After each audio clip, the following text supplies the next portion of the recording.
Vous allez avoir Pèlerin Azon-Descamps pour les bourses Astérix Pierre Pelado. Vous allez également avoir Lorraine Gabrielle Lomini pour tous les programmes et concours qui peuvent s'adresser et qui sont adressés à l'UQAM en fait.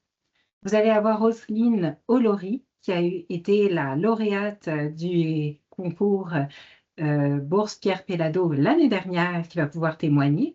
Et vous allez également avoir Manon Forget qui va nous parler du défi aux entreprendre.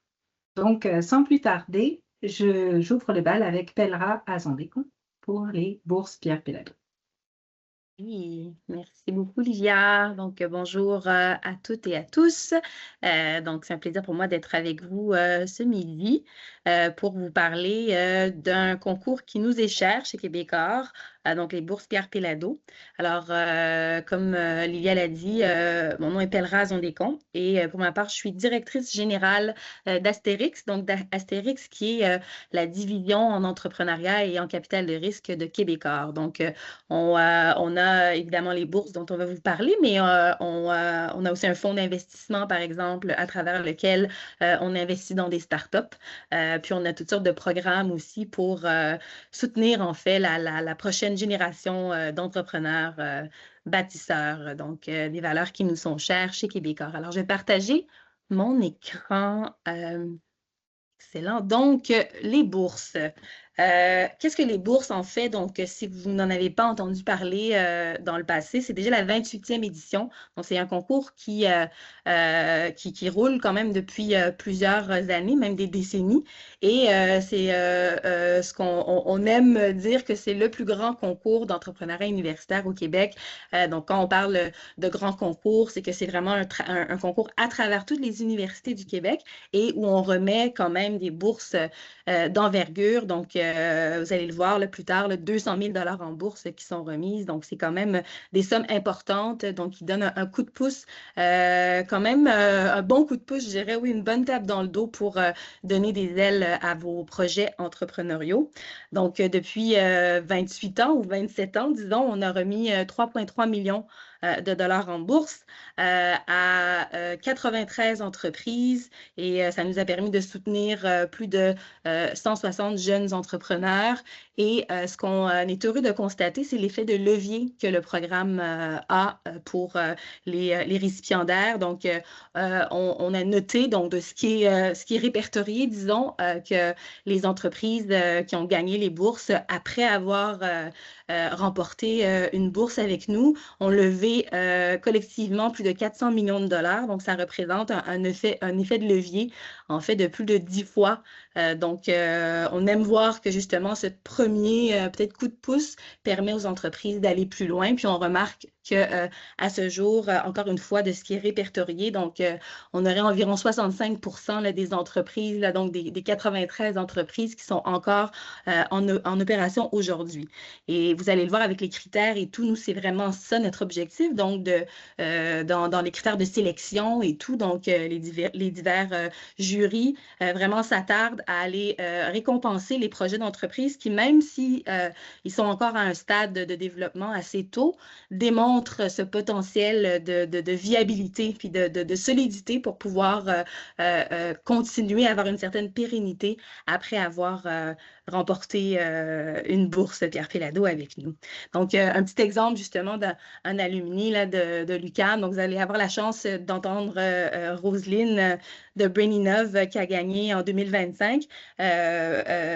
Parler un peu de son expérience. On a un alumni qui a gagné il y a un peu plus de 10 ans maintenant, donc RVE, qui est une entreprise qui œuvre dans tout ce qui est électrification en fait, donc pour les résidences. Et ben, on voit que RVE a levé plus de 7 millions de dollars en financement à ce jour. Et ils ont environ là, 30 000 systèmes, un peu plus de 30 000 systèmes installés dans les domiciles à travers le Canada et les États-Unis. Donc, c'est un parcours quand même inspirant. Et comme je disais, on est heureux de voir cette pérennité-là de cette entreprise-là là, de 2015 à aujourd'hui. Prochaine slide. Alors, qu'est-ce qu'est-ce qui est en jeu, en fait. Comme je vous disais, on parle quand même de prix d'envergure. Donc, 200 000 $ en bourse, ça, on parle vraiment de 5 bourses. Donc, il y a 5 projets d'entreprise qui sont récompensés annuellement et qui se partagent 200 000 $. Et le premier prix est de 75 000 $. Donc, l'entreprise qui gagne la première place remporte 75 000 $. Ensuite, pour les autres positions, ça peut varier d'une année à l'autre. Donc, on a déjà vu certaines années où le montant a changé un petit peu, mais je vous dirais que d'ordre général, ce sont des montants entre 15 000 $ pour la 5e place et le 75 000 $ pour la première place du concours. Et en plus de ça, en fait, parce que c'est ce qui est important pour nous, donc depuis quelques années, on s'attend vraiment à voir de quelle façon est-ce que Québécois peut avoir un impact qui est au-delà de l'argent. Et je vous dirais que ce qui ressort beaucoup de la part de nos anciens, c'est le fait qu'évidemment, Québécois, à travers les médias qu'on détient, bien, on a une force médiatique au Québec. Donc, d'aider les entreprises à avoir cette visibilité-là qui vient donner une crédibilité. C'est un des atouts et un des bénéfices, en fait, de participer au concours et de le remporter. Donc, vous voyez, là, on a mis quelques exemples. Par exemple, Roselyne, il y a quelques mois, après avoir gagné, était sur Cube Radio avec Mario Dumont. Donc, a fait une entrevue aussi avec le Journal de Montréal. On a des anciens qui sont allés à Salut Bonjour aussi, au TVA Nouvelles en fin de soirée. Donc, c'est vraiment des heures de grande écoute ou des médias qui sont lus à travers le Québec par beaucoup de lecteurs. Donc, ça donne une belle visibilité. Et je vais vous parler un peu d'un nouveau projet qu'on a lancé justement en 2025 pour donner de la visibilité non seulement aux 5 entreprises qui remportent, mais à tous les finalistes à travers le Québec qui se démarquent là. Ça permet aussi d'avoir accès aux ressources, en fait, et au réseau d'entrepreneurs chez Astérix. Donc, il y a toutes sortes de ressources qu'on a. Par exemple, on a des locaux, nous, chez Québécois, au siège social, qu'on offre, par exemple, aux récipiendaires, puis on leur permet, en fait, quand ils n'ont pas encore de bureau, ben, de venir travailler avec nous au centre-ville, d'avoir un petit pied à terre ou un petit bureau satellite. Donc, c'est des choses comme ça qui permettent, qui viennent donner d'autres coups de pouce à l'équipe. Et ben, qui dit de venir travailler proche de nous, ben, donne une proximité à l'équipe, évidemment, chez Astérix. Donc, ce qui permet, par exemple, d'avoir des rencontres avec nous, qu'on puisse peut-être vous accompagner de manière ponctuelle, si jamais il y a, par exemple, nous, on est experts dans tout ce qui est financement, c'est sûr. Donc, tu sais, quand on planifie, par exemple, des financements, des rondes d'investissement après avoir gagné une bourse, ben, souvent, on peut être une ressource qui peut être utile. Alors, on essaie de vraiment mettre tout ça à disposition des entreprises lauréates et qui fassent réellement partie d'un réseau avec nous, là, donc d'une communauté d'entrepreneurs aussi. Donc, comme je mentionnais justement aussi, l'accompagnement de l'équipe d'investissement et il y a aussi la possibilité éventuellement que quand l'entreprise prend un peu plus de maturité, ben, ce lien qu'on crée avec les entreprises lauréates nous permet de les suivre et potentiellement, comme je mentionnais, on a un fonds d'investissement, donc peut-être de venir investir, de devenir un des investisseurs là, de première heure de ces entreprises-là. Je vous parlais d'un nouveau projet qu'on a lancé l'année dernière pour donner plus de visibilité. Donc, on a créé ce qu'on appelle le palmarès sans limite. Donc, qui est un peu un palmarès à la... Vous avez tous vu des palmarès du type Forbes 30 Under 30 ou le top des entrepreneurs qui se démarquent et tout ça. Donc, au Québec, on voit moins ça. Nous, ayant ce concours-là depuis plus de 20 ans, et ayant vraiment des antennes avec toutes les universités du Québec, ben, on a l'occasion de voir ce qu'on juge comme étant la crème de la crème des entrepreneurs universitaires. Alors, ce qu'on fait maintenant, c'est que toutes les entreprises finalistes pour leurs universités font maintenant aussi partie de ce palmarès-là, en fait, qu'on publie dans les médias Ça va être annuellement maintenant. C'était la première année l'année dernière. Donc, les finalistes, les 15 finalistes à travers le Québec sont venus dans nos bureaux, ont fait un photoshoot avec nous. Donc, ça leur a permis d'avoir des photos professionnelles. Puis ensuite de ça, on a vraiment rédigé des portraits avec eux, avec une rédactrice là, au journal et tout ça. Puis on a lancé à travers le Journal de Montréal, le Journal de Québec, cette belle couverture médiatique-là. Donc, j'ai un petit code QR si vous voulez avoir accès à l'article complet. Mais Rosine pourra peut-être parler de son expérience par rapport à ça aussi tout à l'heure.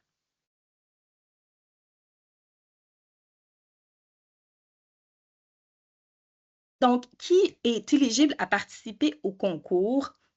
Ce qui est sûr, qui est très important pour nous, c'est le critère du leadership étudiant. Donc, c'est un concours qui vise vraiment à encourager l'entrepreneuriat qui est universitaire.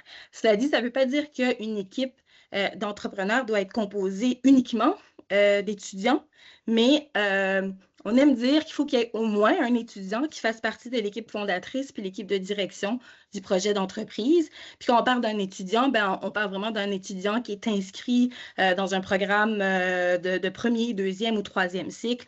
Ça peut être à temps partiel comme à temps plein dans une des universités du Québec. Évidemment, comme je mentionnais, le leadership, il y a plusieurs façons de qualifier le leadership. Nous, quand on voit leadership, on parle vraiment de quelqu'un qui joue un rôle qui est prépondérant au sein des activités de l'entreprise, donc au sein de la vision aussi d'affaires pour la suite.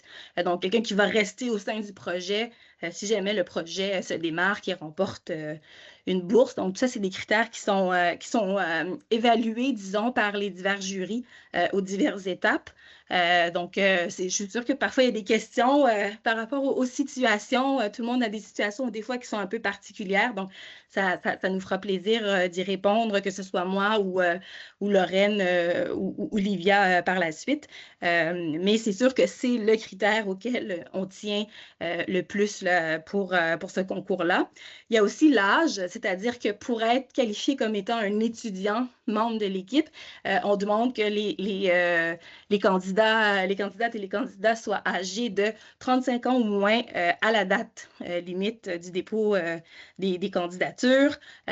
Évidemment, ça, encore une fois, on est un peu dans une optique d'encourager la relève, donc comme je disais, la prochaine génération d'entrepreneurs. Alors, c'est pour ça que il y a quelques années, ben, on a mis une limite d'âge. Évidemment, on dit, comme on dit, l'âge, c'est juste un chiffre, mais c'est pour que ça cadre, en fait, dans cette essence-là d'encourager la relève entrepreneuriale. L'entreprise aussi, un point important, ne peut pas être un organisme à but non lucratif. Donc, évidemment, on cherche des projets à impact. Par contre, avec les sommes aussi qui sont en jeu, ben, on cherche des projets à impact, mais qui ont vraiment un objectif là, de générer, en fait, éventuellement du profit, de la richesse économique et tout, puis d'être des moteurs de création de valeur, développement économique au Québec. Pour ce qui est de la fondation de l'entreprise ou de l'ancienneté de l'entreprise, on demande aussi que les activités de l'entreprise aient débuté tout au plus 24 mois avant la date limite. Donc, disons, il y a 2 ans là, avant la date limite au plus. Encore une fois, ici, c'est pour s'assurer qu'une entreprise qui existe depuis 10 ans, donc qui aurait déjà eu la chance de faire ses preuves et de se développer, ne soit pas nécessairement mise sur le même pied qu'une entreprise qui vient tout juste de commencer, donc qui essaye justement de percer puis de se démarquer, de faire sa place, en fait. Donc, ce critère-là aussi est un critère qui est important. Et évidemment, souvent on parle d'entreprise, c'est un peu, ou de projet d'entreprise. Pour nous, un projet d'entreprise n'a pas nécessairement besoin d'être incorporé au moment du dépôt du dossier de candidature. Parfois, c'est des choses qui sont un peu plus administratives qu'on attend de faire, justement. Et on a vu dans le passé plusieurs entreprises qui, ben, en fait, c'est le fait de gagner la bourse qui est venu leur donner cette validation-là et qui a fait en sorte que justement, ben, ils se disent, ah, ben là, c'est sérieux, on veut vraiment se lancer là-dedans à temps plein dès que possible, donc on va incorporer l'entreprise. Donc, ce qu'on demande, c'est qu'évidemment, quand c'est le moment de recevoir la bourse, donc nous, on vous fasse un chèque, à ce moment-là, on va demander que l'entreprise soit incorporée, mais ce n'est pas nécessairement un critère présentement, là, disons, avant de soumettre sa candidature. On demande évidemment que les dossiers soient rédigés en français. Les étapes, donc, c'est des étapes relativement simples pour se rendre jusqu'à la victoire, disons. Alors, en ce moment, la période de dépôt des candidatures est ouverte. Donc, vous avez jusqu'au 13 février 2026. Donc, ça arrive dans une dizaine de jours pour soumettre votre dossier de candidature. Donc, à travers le portail web Astérix. Donc ça, il y a des liens qui sont disponibles. On a aussi un code QR là, que je vais laisser sur l'écran dans quelques minutes. Mais toutes les candidatures doivent être soumises à travers ce portail-là. Puis on vous demande quelques autres informations et tout ça. Donc le processus, je pense, est quand même assez clair, puis quand même assez simple à suivre sur le portail. Après la réception de toutes les candidatures, pour vous donner une idée, l'année dernière, on a reçu environ 120 candidatures à travers le Québec. Et par la suite, ben, il y a une préqualification qui est faite parce que ce n'est pas tous les dossiers qui peuvent se rendre à l'étape d'aller pitcher leur projet au niveau des jurys intermédiaires de leur université. C'est pour une chance de devenir finaliste. Alors, sur ces 120 candidatures-là, ben, il y en a à peu près un petit peu moins que 50, en fait, qui ont été retenus pour passer à l'étape 2. Donc, à l'étape 2, qui est vraiment d'aller pitcher. Donc, cette année, ça va être du 9 au 20 mars 2026. Donc, une date qui n'est pas dévoilée, en fait, qui n'est pas dévoilée aux candidats avant qu'ils se qualifient. Donc, une semaine avant que la date du jury intermédiaire de l'UQAM n'arrive, ben, l'équipe qui a été qualifiée puis qui peut se rendre justement à cette étape-là, elle est informée du fait que dans une semaine, elle va pouvoir aller se présenter devant son jury, pitcher, donc passer à peu près 20-25 minutes avec un jury qui est composé de 3 membres pour vraiment aller défendre son projet, répondre aux questions qui subsisteraient après que les membres du jury aient pris connaissance du dossier papier qui a été soumis. Et c'est là, justement, qu'à cette étape-là, dans la cinquantaine de dossiers, au niveau de chaque jury intermédiaire, donc de chaque université, on sélectionne un gagnant, donc celui qui s'est démarqué pendant cette séance de pitch-là, donc la première place. Et il y a plusieurs universités, justement, des grandes universités, un peu comme à l'UQAM. Donc, très souvent à l'UQAM, il y a un finaliste, mais il y en a 2 parce que ben, il y a plusieurs dossiers qui se démarquent. Donc, on envoie 2 finalistes plutôt qu'un à l'étape ultime. Donc, c'est sûr qu'on en envoie un, mais comme je vous dis, parfois, surtout pour des universités, des grandes universités comme l'UQAM, ben, on va envoyer 2 finalistes pour l'étape 3, l'étape de la finale. Et ce que je vous mentionnais tout à l'heure, c'est que maintenant, ben, tous ceux qui sont désignés comme finalistes, eh bien, c'est eux qui font partie là, de ce fameux nouveau palmarès du top 15 des meilleurs projets d'entreprises qui sont menés par des universitaires au Québec là, annuels qu'on fait publier dans nos médias. Donc, la dernière étape, en fait, c'est le jury québécois. Donc, ça, c'est un jury qui est composé, ben, entre autres de moi, je fais partie de ce jury-là aussi, de membres de la famille Pellado, qui sont évidemment les fondateurs de Québécois. Donc les fils des fondateurs de Québécois et des membres du conseil d'administration aussi de Québécois qui font partie de ce jury-là, qui lui, en fait, a sa manière de faire. Donc, on ne peut pas trop en dire sur cette étape-là. Tout ce qu'on dévoile, c'est que cette étape-là a lieu habituellement en avril ou en mai. Donc là, ça devrait avoir lieu autour du mois d'avril-mai, où le grand jury québécois se réunit et détermine de quelle manière il va désigner les 5 récipiendaires parmi, comme je disais, la quinzaine là, de dossiers finalistes. Donc, on a vu là, parfois, certaines années, ben, il n'y avait pas d'étape additionnelle. Donc, il n'y avait pas à aller rencontrer le jury québécois parce que le jury québécois prenait les commentaires des jurys intermédiaires, lisait les dossiers et là, il était très clair sur, ben, on veut que ce soit ces 5 projets d'entreprise-là, alors que d'autres années, ben, ils demandaient de rencontrer à nouveau certains des candidats, juste pour être certain juste pour bien démarquer, en fait, les entreprises, là, les distinguer. Là. Donc, à voir. C'est l'étape un petit peu mystère. Et ben, l'annonce aux récipiendaires, elle, se fait au plus tard à la fin juin 2026. Encore là, c'est toujours un mode qu'on garde mystère. C'est rarement un courriel qu'on reçoit pour se faire dire qu'on a gagné une bourse. Peut-être que Roselyne pourra parler de son expérience par rapport à ça, qui était un peu cocasse, la manière dont on lui a fait la surprise pour lui annoncer qu'elle avait gagné une bourse l'été dernier.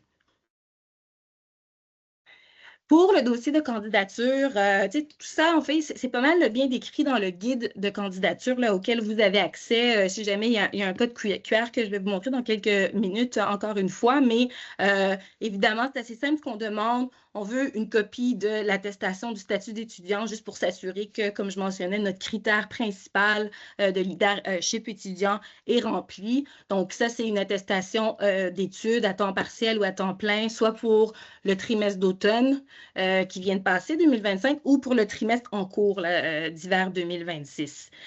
Et on vous demande le cœur du dossier, évidemment, c'est votre présentation, donc la présentation de votre plan d'affaires qu'on veut d'un maximum de 6 pages. Et là-dedans, ben, c'est l'occasion de vraiment détailler votre entreprise, ses activités, donc de parler du profil, des membres de l'équipe fondatrice, de décrire les activités, vos réalisations à ce jour, l'analyse que vous faites de la taille du marché potentiel pour votre projet, votre plan marketing ou de commercialisation et tout ça. Là. Donc, on demande, évidemment, ça, c'est des aspects qui vont de soi habituellement dans un plan d'affaires abrégé.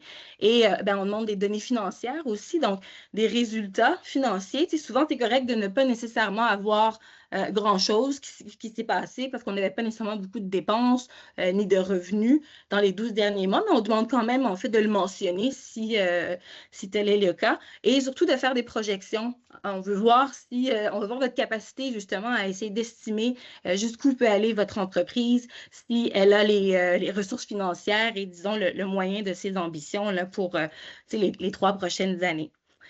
Pour les candidats qui veulent aussi, ben, vous avez la possibilité de faire une courte vidéo d'une durée maximale de 1 minute et demie à peu près pour faire valoir votre projet, faire valoir peut-être aussi aux divers jurys pourquoi vous méritez de gagner une bourse ou quel impact le fait de gagner une bourse peut avoir pour vous. Donc, c'est un aspect qui est facultatif, mais évidemment, qui est toujours, je pense que les jurys aiment toujours voir en action, en fait, et vous voir défendre votre projet. C'est très différent de quand on lit simplement, quand on vous lit simplement. Donc, fortement recommandé, disons.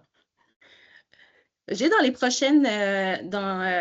quelques prochaines slides, en fait, le plan d'affaires, l'exemple d'un plan d'affaires du gagnant, par exemple, du premier prix en 2023, donc qui lui nous a permis, en fait, de montrer publiquement son plan d'affaires avec lequel il a gagné, donc son document de présentation. Donc, ça vous permet de voir, là, donc, à quel point c'était quand même soigné. Il y avait quand même pas mal d'informations, mais évidemment, en 6 pages, on ne peut pas tout mettre. Alors, l'idée, c'est vraiment d'être concis, d'être clair, d'aller droit au but aussi. Je pense que là, dans la section, donc vous voyez, là, on présente l'équipe et tout, donc des petites photos de chaque membre de l'équipe, expliquer un peu qu'est-ce que ces membres-là apportent, c'est quoi leur rôle exactement dans le projet d'entreprise, les partenaires déjà aussi qui pourrait y avoir ou les conseillers qu'on a déjà autour de nous qui s'impliquent avec nous dans le projet et tout ça. Donc, justement, pour terminer, ben, comment on se démarque? Je mentionnais justement le document, donc vous avez vu qu'il était quand même un document bien fait, bien soigné. C'est sûr qu'on s'intéresse encore plus au contenu, hein, donc la substance plutôt que la forme. On donne quand même des points pour la forme du document aussi. Alors, vous voyez ici un petit peu une répartition là, du poids de chacun de nos critères, donc les critères sur lesquels et les jurys intermédiaires, donc le jury intermédiaire de l'UQAM et le jury québécois final vont se fier en fait pour prendre leurs décisions. Donc, la solidité de l'équipe, c'est toujours très important quand on démarre un projet. C'est vraiment de se dire qui sont les membres de l'équipe. Est-ce que les membres de l'équipe sont des gens qui sont complémentaires? Est-ce que c'est des gens qui ont cette détermination-là aussi de faire avancer un projet? Tu sais, l'entrepreneuriat, c'est pas toujours facile. Donc, il faut faire valoir ça, là. Donc, s'il y a de la diversité dans votre équipe, diversité des profils, par exemple, si vous êtes un expert en finance, mais que vous vous êtes mis avec quelqu'un qui est plus un expert technique ou un expert en génie, ben ça, il faut amener, faut essayer de mettre ça de l'avant dans votre projet parce que, ou dans votre dossier parce que c'est évidemment un critère qui vaut beaucoup de points. Le degré d'innovation aussi du projet. Donc, c'est sûr que on ne l'a pas mis dans les critères d'admissibilité, mais il fait partie des critères, disons, de sélection. C'est qu'on veut récompenser, évidemment, des projets qui sont innovants. Puis quand on parle d'innovation, c'est peut-être pas nécessairement toujours de la technologie. Ça n'a pas besoin d'être nécessairement un logiciel ou d'être de l'intelligence artificielle. Ou on parle vraiment d'innovation. Est-ce qu'on innove? On trouve un nouveau modèle d'affaires, par exemple. Dans quelques années, il y avait une récipiendaire de l'UQAM, Hôtel Unique, qui révolutionnait un petit peu la façon, ou qui revoyait un peu la façon de faire du tourisme au Québec en faisant un peu plus du tourisme éco-responsable, du tourisme sous forme de pop-up. Au lieu d'avoir un hôtel, ben, c'était des hôtels qui se déplaçaient et tout. Et ça, on a trouvé que c'était innovant, sans qu'il y ait nécessairement de la technologie ou des technologies de l'information qui soient impliquées dans le projet. Donc, le degré d'innovation est aussi un critère qui vaut beaucoup de points pour nous. Ensuite, je le mentionnais aussi au tout début, la viabilité, en fait, de votre plan d'affaires et le potentiel. Donc, on veut donner 75 000 à une entreprise qu'on voit, en fait, qui est suffisamment solide et dont le plan d'affaires, même si on n'a pas toujours les réponses, évidemment, quand on fait un plan d'affaires, il y a beaucoup de choses qu'on estime, mais la solidité, en fait, de tout ça, de dire, ben, mes hypothèses sont basées sur quoi? Donc, c'est ce qui démontre un peu la viabilité du projet. Et ça, c'est l'autre critère là, qui a le poids le plus important dans la décision. Les deux derniers critères qui sont tout aussi importants, mais c'est ça peut-être qu'on y accorde un poids moins important que les trois. C'est plus pour dire, ben, les trois premiers, c'est vraiment le cœur de la décision. Mais tout ce qui est souci, disons, de l'impact et souci du développement durable, c'est quand même important pour nous. Donc, de voir qu'il y a ce souci-là de faire une différence un peu, on aime dire, de changer le monde à travers le projet qu'on propose. C'est des projets justement qui permettent de démocratiser certaines technologies, de les rendre plus accessibles, par exemple, ou des projets qui ont vraiment une portée qui est grande, donc qui permettent de faire une différence dans la vie de plusieurs personnes. Ça, c'est des critères qui viennent donner des points, qui viennent de permettre de se démarquer par rapport à d'autres. Puis le dernier, ben, on en a déjà parlé, vraiment la qualité de la présentation, donc la clarté, puis la cohérence et la manière dont vous démontrez que une bourse là, serait très utile pour votre projet. Alors, c'est pas mal tout pour moi. Je vais passer la parole à Roselyne sur ce point-là parce que justement, quand on regardait les critères, là, ben, Roselyne a coché toutes les cases, en fait, et ça lui a permis de gagner le premier prix, la première place, donc un 75 000 en 2025. Alors, je pense qu'elle peut être de très bons conseils, en fait, si on se demande qu'est-ce qu'il faut faire pour remporter une telle bourse. Et vous avez les codes QR, là, si vous n'aviez pas encore les liens pour le guide de candidature, où il y a vraiment tous les détails dont je viens de parler, et le portail pour déposer votre candidature aussi. Bonjour à tous. Donc, moi, c'est Roselyne Olory. Donc, déjà, je vais commencer par présenter c'est quoi qu'on fait à Brain Innov et puis parler après de mon expérience. Donc, déjà, à Brain Innov, bon, on est une compagnie là, qui œuvre dans le secteur de l'intelligence artificielle et des technologies médicales. Et on on travaille sur une problématique là, qui est le cancer du poumon. Donc, en gros, qu'est-ce qu'on fait? On développe une solution pour essayer de le détecter le plus tôt possible. Parce que c'est l'un des cancers les plus meurtriers ici au Canada et dans le monde, là. Et généralement, quand les gens présentent les symptômes de la maladie, c'est déjà trop tard et les chances de suivi sont très faibles, environ de 4% sur 5 ans. Donc, l'idée, c'est de le détecter le plus tôt possible. Par exemple, on le détecte, par exemple, au stade 1, les chances de suivi, ça monte à 63%. Donc, en gros, notre solution vient analyser différents types de données qui se trouvent dans le dossier du patient, dans tout ce qui est CT scan, historique médical du patient, pour prédire les risques de développer ce cancer-là. Par exemple, telle personne a 110% de développer le cancer dans 3 années. Ou bien, quand le cancer est présent, on n'arrive pas à le percevoir, pouvoir détecter cela, envoyer l'information au médecin. Et le médecin reçoit l'information et il sait quoi faire. Il faut faire un suivi, tout ça avec le patient. Donc, en gros, c'est ce sur quoi on travaille. Et j'ai eu le privilège de postuler à la bourse Pierre Pelado et également à la bourse Force Avenir. Et j'ai été lauréate de ces deux concours-là. Et quand j'ai postulé, je savais que j'avais des chances comme tout le monde, là, mais il y avait aussi des doutes parce que, genre, une bourse n'est pas garantie. Mais moi, je vous dirais, même si vous avez des doutes, allez-y, foncez. Vous avez des chances de gagner. Et quand j'ai appliqué, je faisais mon MBA à l'UQAM et également je faisais un postdoc entrepreneur de l'autre côté avec Poly. Mais dans le cas de la bourse Pierre Pilato et la bourse Force Avenir, j'ai appliqué avec l'UQAM, donc durant mon MBA.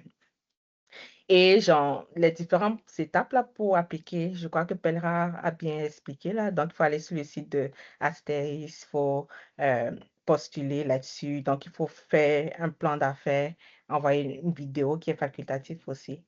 Et il y a une première étape de sélection à l'UQAM. Donc, vous allez venir, vous allez présenter votre projet devant un jury de 3 ou 4 personnes. Ils vont vous poser des questions. Et puis, il y a une première sélection qui est faite. Et Asteris vous envoie, il y a une autre étape là, on vous demande d'envoyer, genre, si vous avez envie de modifier votre plan d'affaires, de faire quelque chose beaucoup plus beau, beaucoup plus étayé, de le faire. Et je vous conseille vraiment de le faire parce que nous, notre premier plan d'affaires là, c'était autre chose là. C'est sûr que si on l'avait maintenu là, on n'aurait pas gagné. Donc là, on a retravaillé là-dessus à fond pour envoyer quelque chose de beaucoup plus clair, plus concret, plus beau. Et je pense que ça nous a aussi beaucoup aidé. Et genre, ces bourses-là, généralement, qu'est-ce qu'ils vont chercher? Ils vont essayer de voir le côté leadership. C'est quoi l'impact du projet là autour dans la société québécoise, tout ça. C'est quoi également l'équipe, les gens qui forment l'équipe là? C'est quoi leur parcours? Est-ce qu'il y a une certaine complémentarité? Est-ce que genre il y a comme des mentors, des partenaires qui accompagnent l'équipe? Par exemple, nous, on travaille avec le CHUM, avec Polytechnique, avec l'UTS, avec Ivado. Donc, même les profils des personnes qui sont dans l'équipe, il y en a qui sont des informaticiens, il y en a qui ont un background dans le domaine de la santé. Ça fait qu'on a les ressources qu'il faut vraiment pour amener à bon port le projet. Donc, ça, c'est des éléments qui vont regarder. Et aussi, j'ai compris que les comités ne cherchent pas forcément des gens parfaits, là. Ils veulent des gens qui sont alignés, qui sont engagés. Donc, mettez ça de l'avant et votre engagement et tout ça, la contribution à la société du projet et tout ça. Et je crois que pour la débarcation, là, je crois que la structuration de notre dossier là, nous a beaucoup aidé. Comment on a structuré le dossier, la qualité de l'équipe, on a mis ça de l'avant. L'innovation aussi. Donc, il faut vraiment beaucoup parler sur l'innovation du projet. Et c'est quoi, en quoi c'est original, genre l'API, tout ça, c'est des aspects qu'ils vont regarder. Le plan d'affaires aussi, c'est quoi le marché potentiel? Est-ce qu'il y a possibilité d'avoir un marché beaucoup plus grand? Aussi les projections financières, également l'impact pour le Québec, pour le Canada, tout ça. Et également la qualité de la présentation. Est-ce que c'est clair? Est-ce que quand vous lisez, il y a une certaine cohérence là? Il y a le storytelling qui est important. Par exemple, nous dans notre cas, là, c'était ce projet, c'est dû. Bon, je connaissais quelqu'un qui avait le cancer du poumon et qui en est décédé. Et c'est quelque chose qui m'a beaucoup marqué. Et j'ai commencé par faire des recherches sur le cancer du poumon et voir pourquoi c'est arrivé, pour pas que d'autres personnes se retrouvent dans la même situation. Donc, il y avait une histoire derrière que j'ai essayer de mettre de l'avant. Donc, généralement, des projets, il y a comme une histoire en arrière. Essayez de mettre cela de l'avant et de le partager pour qu'on puisse comprendre d'où est-ce que ça vient et où est-ce que vous allez également. Et aussi, c'est quoi vous allez faire avec l'argent pour que ce soit clair. Genre, on va faire tel, tel, tel, tel. Aussi, les différentes étapes, où est-ce que vous en êtes et où est-ce que vous allez. Il faut que ces informations-là soient bien spécifiées dans votre document. Donc, quelques conseils pratiques là, que je pourrais donner, là, c'est déjà commencer tôt. Commencez vraiment tôt pour pouvoir avoir du temps de vous faire relire. Vous faire relire par des mentors, par des amis. Je sais qu'il y a le centre entrepreneurial, il y a des gens là qui aident vraiment les entrepreneurs, les étudiants là, à relire leurs projets. Donc, commencez le plus tôt possible. Faites-vous relire le plus possible pour avoir des critiques, pour pouvoir peaufiner votre présentation. Et aussi, assumez votre parcours, là, même si vous n'avez pas un parcours atypique, vous avez un parcours atypique, là, mettez de l'avant les points stratégiques de ce parcours-là qui sont en lien avec le projet. Montrez l'impact réel du projet, ça c'est très important. Et aussi, ne soyez pas obsédé par votre solution. Parce que quand on est trop obsédé par sa solution, là, on a tendance à trop en parler et à ne pas prendre le temps de lire, de bien comprendre les questions. Et par exemple, quand je parle, je prends par exemple l'exemple de Force Avenir, là, il y a comme des questions, il y a des champs pour répondre aux questions. Donc, vous répondez une fois, là, je vous conseille de repartir, de revoir les critères d'admissibilité, les critères sur lesquels il se base pour vraiment choisir et puis essayer de revoir est-ce que la réponse que j'ai donnée, ça fait vraiment de sens, là. Donc, ça, il y a aussi, si vous avez un doute, là, si vous vous dites, ce n'est sûrement pas pour moi, c'est souvent exactement pour vous. Donc, allez-y, foncez. Et pour finir, je dirais, moi, dans mon cas, la bourse Pierre Pelado a eu un gros impact là, pour Brain Innov. Ça nous a ouvert beaucoup de portes là. On a gagné en crédibilité, on a gagné en visibilité. Par exemple, Jean-Pierre parlait tantôt là, de l'interview avec Mario Dumont sur Cube Radio. On a eu un article qui a été rédigé sur le Journal de Montréal. Genre, mon téléphone sonnait de partout, hein. Même au Bénin, parce que je suis béninoise là, même du Bénin, les gens genre, étaient comme, ah, on a vu comme un article sur toi, c'était comme, oh wow. Donc ça nous a vraiment beaucoup aidé aussi pour le côté financement aussi. euh, Là, c'est des ressources qui vont nous aider pour faire avancer encore l'aspect recherche et développement de notre projet. Également, tout l'aspect réglementaire, c'est des coûts et c'est de quoi qui va beaucoup nous aider. Si on est arrivé à le faire, vous-même pouvez aussi le faire. Donc, je vous dirais, genre, lancez-vous à fond et allez-y. Donc, en gros, c'est ce que je voulais dire. Merci beaucoup, Roselyne, Merci. pour ce témoignage. Je pense qu'il y avait des questions rapidement. Est-ce que les critères qui apparaissent dans le guide de candidature à l'effet, à titre de précision, les non-étudiants qui participent au projet ne peuvent pas assumer le leadership de celui-ci, ne peuvent pas être majoritaires dans l'entreprise, est toujours en vigueur? Ça, c'est pour le guide 2026. Oui, donc en fait, c'est un peu ce que je mentionnais tout à l'heure. Donc, le leadership étudiant étant le critère principal, c'est sûr que quand on dit que les non-étudiants ne peuvent pas en assumer le leadership, c'est pour dire, ben, si c'est qu'on a une équipe, par exemple, où il y a 4 personnes, il y a 3 non-étudiants, puis un étudiant, puis qu'on voit que dans ce que je mentionnais tout à l'heure, le rôle prépondérant, c'est que devrait jouer une personne dans une équipe de direction, on voit que l'étudiant ne joue absolument pas ce rôle, puis que les 3 autres personnes, ben, c'est vraiment elles qui mènent le bateau. Mais c'est sûr que c'est là que le critère du leadership étudiant, je dirais, est très faible. Donc, c'est là qu'il y a un doute qui vient de se poser sur est-ce que c'est un dossier qui réellement nous permet de venir célébrer l'entrepreneuriat universitaire. Donc, c'est un peu ce que ce critère-là veut dire, disons, là, quand on mentionne un peu, on y va du côté de la négation, là, de dire les non-étudiants ne peuvent pas assumer le leadership, c'est pour renforcer ce fameux critère de leadership étudiant là.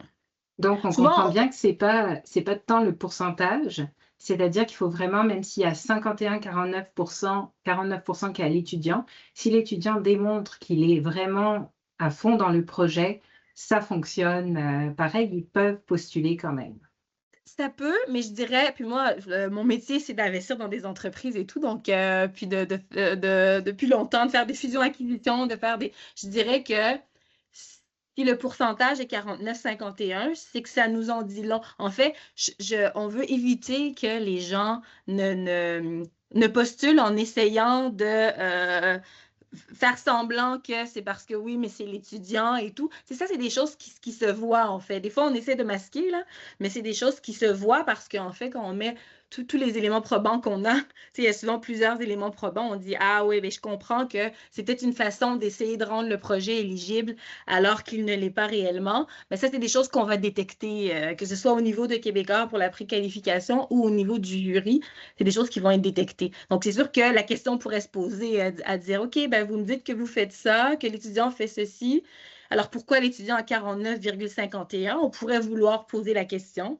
Moi, je suggère que quand c'est des trucs aussi, tu sais, là, on est au pourcentage près. Je crois que il y a, par exemple, dans le formulaire de candidature, une section de commentaires. Je crois que c'est des bons éléments à amener dans les commentaires juste pour justement clarifier la situation, là, de bien s'expliquer par rapport à ça.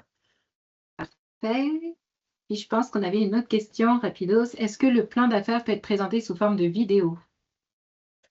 Non, malheureusement. Donc, vraiment, il faut que le plan d'affaires, comme un plan d'affaires standard, il faut un plan d'affaires écrit parce qu'évidemment, c'est plus facile à suivre, à noter pour les membres du jury, puis à bien comprendre. Donc oui, la présentation, elle, doit être faite par écrit. Merci beaucoup, Pelra et puis Roselyne. Et puis maintenant, on va passer à Lorraine pour présenter les initiatives UQAMiennes pour les programmes. Alors, bonjour à tous, je suis Lorraine, conseillère aux bourses d'études au Bureau de l'aide financière et des bourses d'études à l'UQAM. Et je ne vais pas prendre beaucoup de temps parce que tout ce que je vais faire, c'est renforcer un peu ces concours d'envergure, ces bourses vraiment d'occasion. Puis, ce qui est intéressant de se rappeler également, c'est qu'on veut vos projets étudiants. On veut vous voir, on veut vous sortir de l'ombre de la classe, de la salle d'études. Vous êtes ensemble, vous pouvez créer des choses qui vont amener loin, OK? On veut des atypiques, comme Roselyne, comme plusieurs autres que nous avions entendus dans des jurys, et pas seulement les jurys Astérix, il y en a plusieurs. Donc, je vais vous partager un petit document aide-mémoire. Vous allez voir que j'ai mis au milieu des deux grands concours. Est-ce que tout le monde voit mon écran? Est-ce que ça va? Excellent. Donc, vous allez voir qu'au milieu des deux grands concours, j'ai mis les bourses de la Fondation UQAM qui sont actuellement en vigueur. Et dans ce concours-là, qui va terminer le 26 février, on a quelques bourses qui sont en lien à des bourses entrepreneuriales. Je parle d'eux parce que c'est un peu le petit défi qui débute. Hein. Les mêmes documents, des fois, sont demandés. Vous allez voir que Pelra a demandé le document, le plan d'affaires doit être papier. Mais c'est la base. Quand on crée une entreprise, qu'on soit à l'aise, c'est d'être en mesure de présenter à l'écrit votre document pour pouvoir soutenir l'existence de votre entreprise. Et je vais vraiment faire l'accent sur Astérix aujourd'hui parce que le concours se termine le 13 février. C'est possible, c'est encore possible. Donc, allez-y, créez. Puis, dans l'absolu, si vous ne postulez pas, vous ne saurez jamais.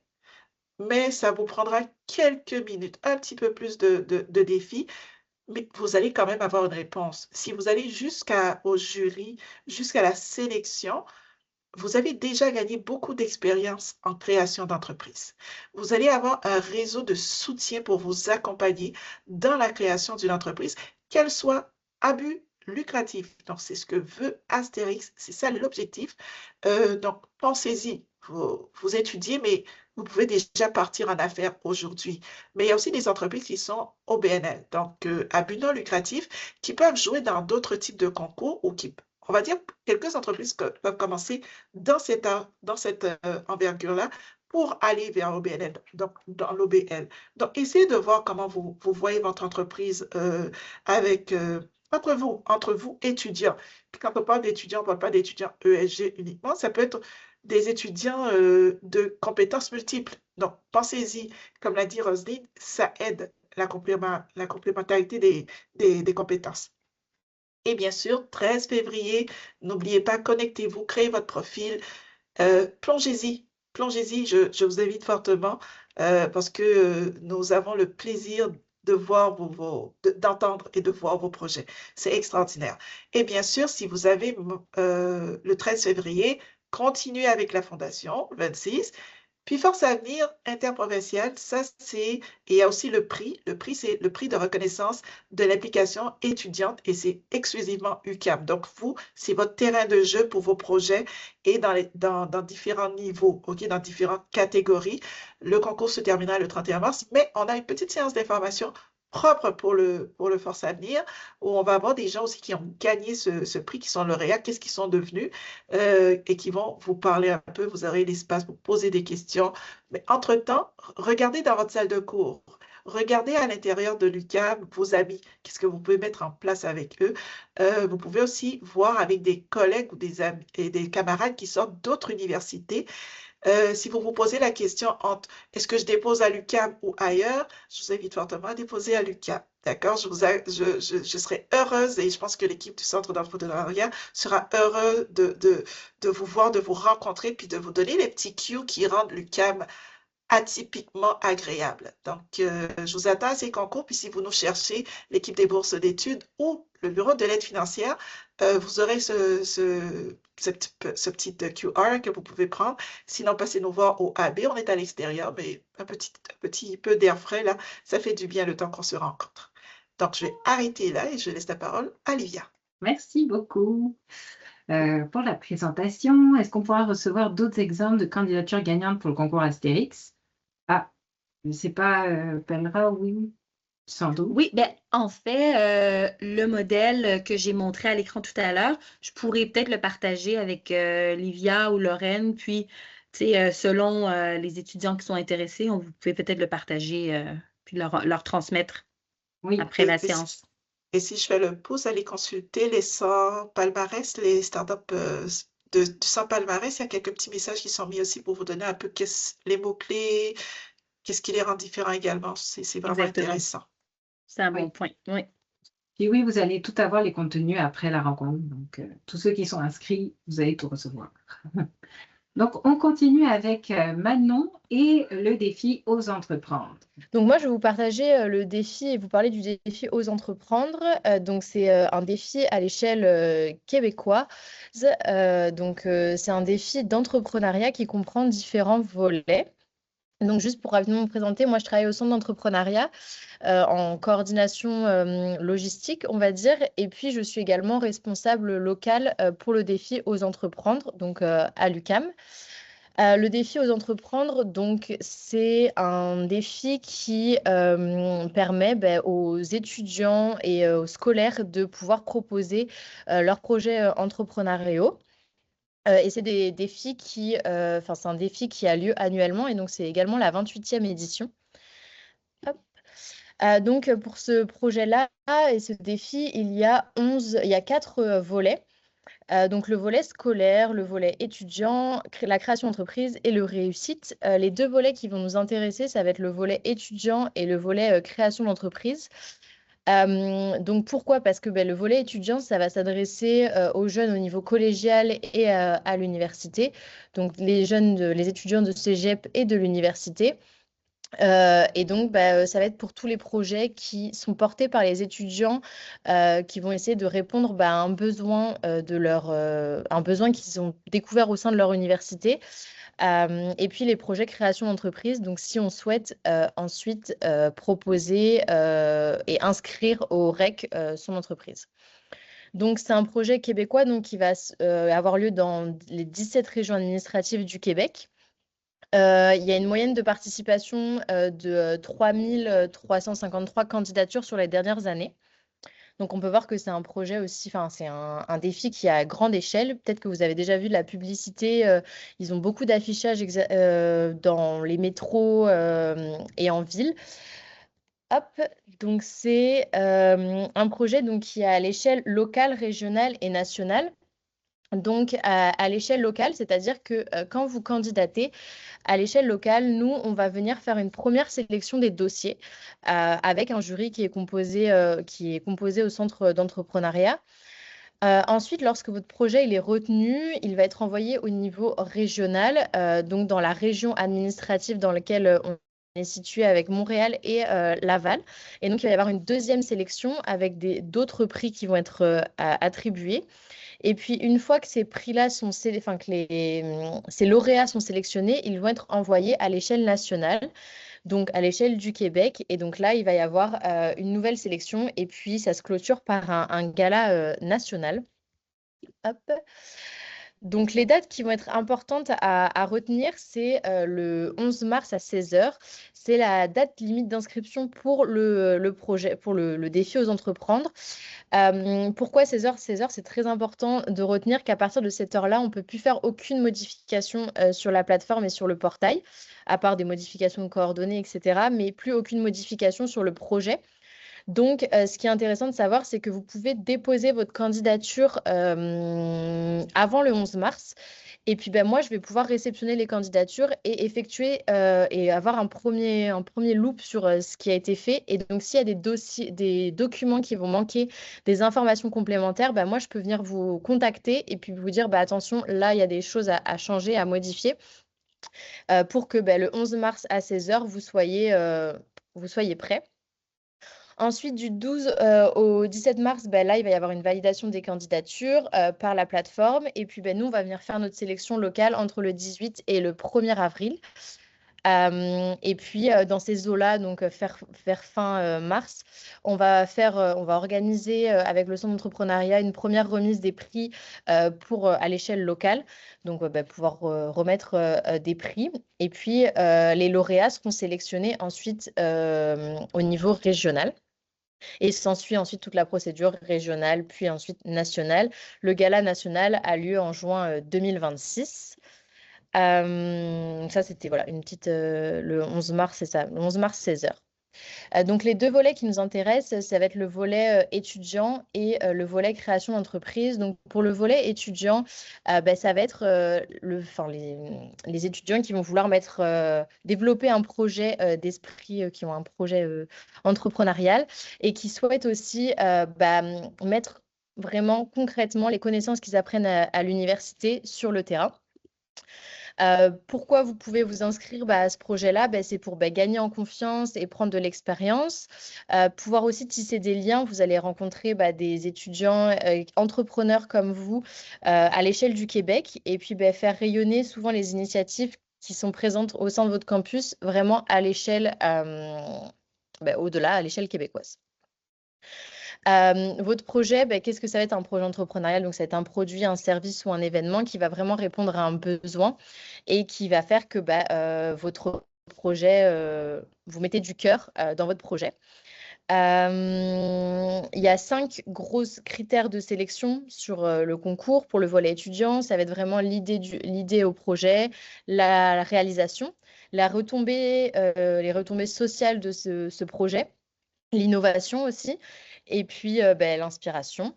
Il y a d'autres critères qui sont un peu plus détaillés sur le site. Et donc, quand on vous passera les présentations, vous pourrez aller voir les différents critères d'admissibilité. Hop. Donc, ça, c'est pour le volet étudiant. Si, par contre, ce projet-là, vous prévoyez d'inscrire au REC votre entreprise d'ici la fin décembre 2026, ou s'il y a des ventes qui ont déjà été réalisées pour ce projet depuis le 1er mars 2025, alors il faut que vous inscriviez votre projet vous inscriviez plus à la création d'entreprise et non pas au volet étudiant. Le volet création d'entreprise, ça va être vraiment pour ceux qui souhaitent développer leur projet et la démarrer. Donc, pourquoi vous pourriez vous inscrire à ce projet-là? Pour valider votre projet, prendre de l'expérience et élargir aussi votre réseau et gagner en confiance et en crédibilité. Les critères de sélection pour ce projet-là, ça va être vraiment le critère de la logique et la cohérence entre l'idée l'idée au lancement de l'entreprise, la proposition de valeur, l'opérationnalisation, pardon, les perspectives financières, oui, c'est sûr que le projet doit pouvoir être viable financièrement et puis également la touche d'inspiration. Vous avez aussi tous les critères d'admissibilité sur le site. Il y a différents prix qui sont remis. Au volet étudiant, vous avez un prix de 500 $ à l'échelle régionale et puis des prix spéciaux également de 500 $. À l'échelle nationale, il y a un prix de 4 000 $ qui va être remis. Il va y avoir également des allocations de 500 $ pour les personnes qui ça va être aussi pour pouvoir avoir la capacité de se déplacer pour le gala national. Hop. Et pour le prix volet création d'entreprise, donc il y a différents prix, un prix à 500 $, des prix également plus spéciaux de 500 $. Et puis à l'échelle nationale, il y a un premier prix qui est à 8 000 $ et un second prix qui est à 4 000 $. Tout ça, on va vous passer la présentation, donc vous pourrez voir en détail. Et puis sur le site, tout est bien expliqué. Hop, ça c'est la suite. Hop, et donc là, je vous ai mis un QR code avec l'accès au portail de candidature. Ce qui est intéressant aussi, c'est que moi, en étant responsable local au centre d'entrepreneuriat, je peux vous aider pour la création de vos candidatures. Donc, j'ai des horaires en présence que vous voyez juste ici, où vous pouvez venir et me questionner et on peut venir créer aider à créer votre candidature pour qu'il ne manque aucun élément pour le 11 mars à 16 h. Voilà, vous avez mon contact avec mon adresse mail UQAM et puis mon adresse mail au centre d'entrepreneuriat s'il y a des petits soucis d'envoi de mail. Voilà pour moi. Merci beaucoup donc à tous. Donc, je ne sais pas si vous aviez des questions par rapport au concours, aux défis aux entreprendre, d'autres questions. Profitez. Sinon, vous allez pouvoir harceler les personnes par courriel. Mais aussi, donc, ce webinaire, justement, il est utile pour vous montrer qu'il y a tout plein d'initiatives à destination des entrepreneurs, des étudiants entrepreneurs ou des diplômés entrepreneurs. Donc, il faut oser y aller. Puis, si vous êtes déjà dans un palmarès de concours, c'est-à-dire si vous êtes déjà inscrit cette année à certaines initiatives, il faut continuer avec les autres. En fait, pas mal de candidatures se répètent, les formats sont différents, mais c'est justement le jeu. Allez tous les tester, vous êtes dans le calendrier fait pour. Et on espère le plus possible vous voir en grand nombre encore gagner des prix comme Roselyne, qui changent la vie et qui permettent de créer de vraies entreprises. Et la visibilité, etc. Au centre, comme je vous le dis, c'est le centre névralgique de toutes ces initiatives. Donc, n'hésitez pas à venir justement rencontrer Manon le matin ou lors des plages d'ouverture, puis à poser vos questions, puis à en parler également à tous ceux qui ne sont pas présents sur le webinaire, mais qui ont une fibre entrepreneuriale et puis qui se demandent « Oh, le centre, ça existe » et « Oh, tel concours, ça existe ». Mais que oui. Donc, allez passer la bonne nouvelle à vos collègues. Donc, sur ce, si vous n'avez pas d'autres questions, je ne vais pas vous retenir plus longtemps, mais merci beaucoup à toutes nos invités, puis à toutes nos oratrices pour leur information.